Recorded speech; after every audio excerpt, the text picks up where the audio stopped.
기쁨입니다. 예, 우리 한 번만 더 해보겠습니다. 당신은 하나님의 사랑받는 사람입니다.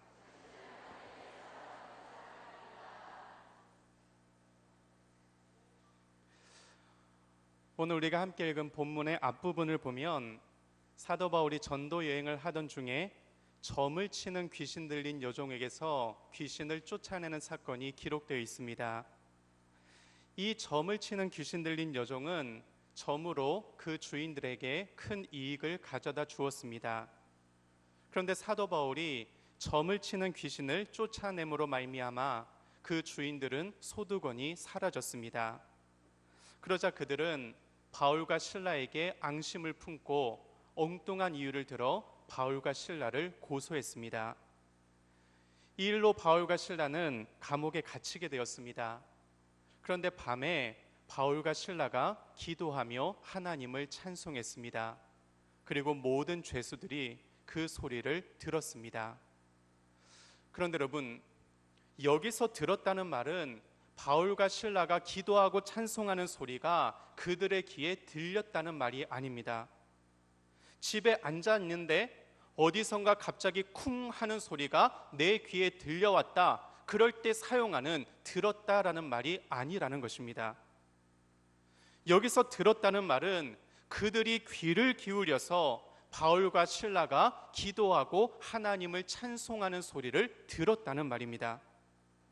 저 두 사람은 어떻게 감옥 안에서도 저렇게 기도하고 찬송할 수 있을까? 이런 의문을 가지고 주목해서 들었다는 얘기입니다. 보통 감옥에 갇힌 사람들은 죄를 지어서 감옥에 들어온 것입니다. 그런데도 자신들이 지은 죄를 생각하기보다는 재수가 없어서 걸렸다, 왜 나만 집어넣느냐, 이렇게 생각하며 분노하는 것이 죄수들의 성향입니다. 근데 바울과 실라는 지금 억울하게 누명을 쓰고 감옥에 들어와 있습니다.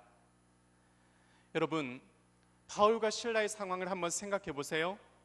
몸이 아픈 것을 생각하면 신음이 나옵니다. 사람들이 자신들에게 행한 불법을 생각하면 분노가 올라옵니다.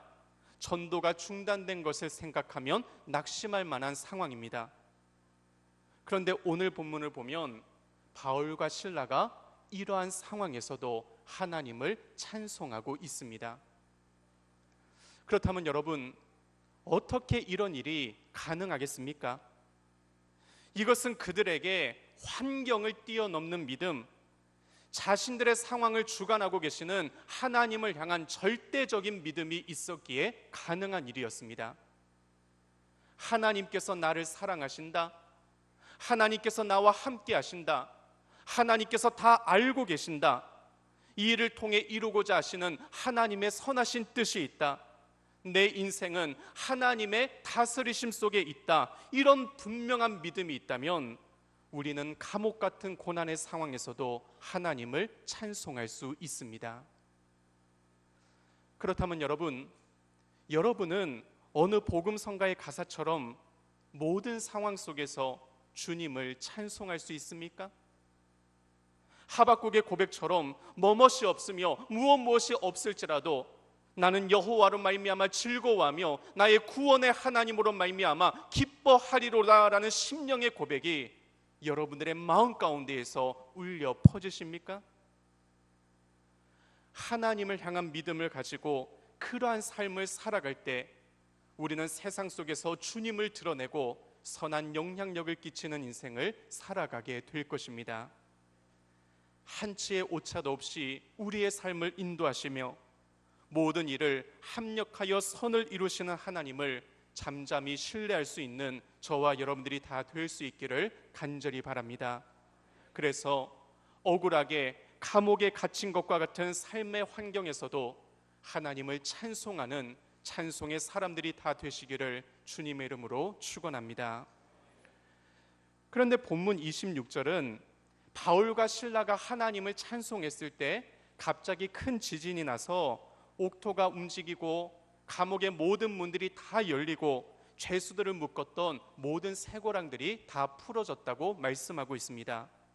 다시 말해 하나님을 찬송할 때 놀라운 일이 일어났던 것입니다. 시편 22편 3절을 보면 이스라엘의 찬송 중에 계시는 주여라는 말씀이 있습니다. 여러분, 하나님께서 임재하시고 계신다는 것은 하나님의 능력과 도우심과 보호하심이 우리의 삶을 다스린다는 것을 의미합니다. 하나님은 하나님의 백성들이 하나님을 찬송할 때 그 찬송을 기쁘게 받으십니다. 그리고 하나님을 찬송하는 자녀들의 삶 가운데 거하셔서 능력을 베풀어 주시고 때를 따라 돕는 은혜를 베풀어 주시며 모든 환난으로부터 지키시고 보호하여 주십니다. 소망교회의 원로 목사이신 곽선희 목사님이 자신의 가까운 친구 목사님에게 실제로 일어났던 사건을 이야기한 적이 있습니다. 그분이 6.25 전쟁 때 인민군에게 포로로 잡혔습니다. 그래서 총살을 당하게 되었습니다. 그런데 총살 직전에 인민군이 이렇게 말하더랍니다. 마지막 소원이 무엇이냐? 그래서 그분이 찬송 한번 부르겠습니다 라고 대답했습니다. 좋다, 마지막 소원이니 들어준다. 그래서 그는 하늘 가는 밝은 길이 내 앞에 있으니 라는 찬송을 목청껏 불렀습니다.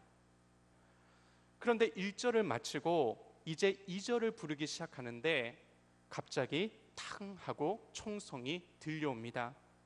그리고 그는 이젠 죽는가 보다 생각하고 쓰러졌습니다.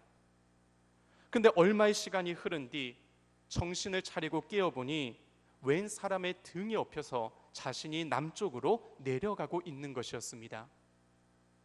이유인즉 그 인민군 가운데 장로님의 아들이 한 명 있었는데 이 사람이 그분의 찬송을 들으면서 감동을 받은 것입니다. 그래서 옆에 서 있던 다른 인민군들을 자신의 총으로 다 사살해버리고 기절한 그 사람을 들쳐 업었던 것입니다. 그렇게 그분은 남쪽으로 내려와 신학을 공부하고 목사가 되었습니다. 사랑하는 여러분, 하나님은 찬송 중에 거하십니다. 그리고 하나님은 찬송하는 사람에게 능력과 은혜를 베풀어 주십니다. 억울하게 감옥에 갇힌 것과 같은 고난의 상황에서도 하나님을 향한 절대적인 믿음을 가지고 기쁨으로 하나님을 찬송하는 저와 여러분들이 다 될 수 있기를 간절히 바랍니다. 그래서 찬송 중에 역사하시는, 찬송 중에 기적을 베풀어 주시는 그 하나님의 전능하신 능력을 날마다 경험하며 살아가는 저와 여러분들이 다 될 수 있기를 주님의 이름으로 축원합니다. 다 함께 기도 드리겠습니다. 하나님 아버지, 하나님을 모르고 믿지 않는 자들이 고난 가운데 원망하고 분노할 때 하나님을 향한 믿음으로 말미암아 감사와 기쁨으로 하나님을 찬송하는 찬송의 사람들 다 되게 하여 주옵소서. 고난 가운데 찬송함으로 살아있는 믿음을 증거하게 하시고 많은 이웃들에게 주님을 전하는 자들이 다 되게 하여 주옵소서.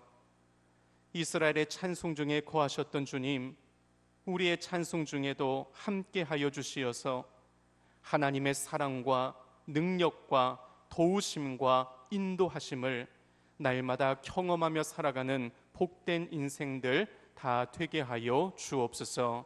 감사를 드리며 예수님 이름으로 기도드립니다. 아멘.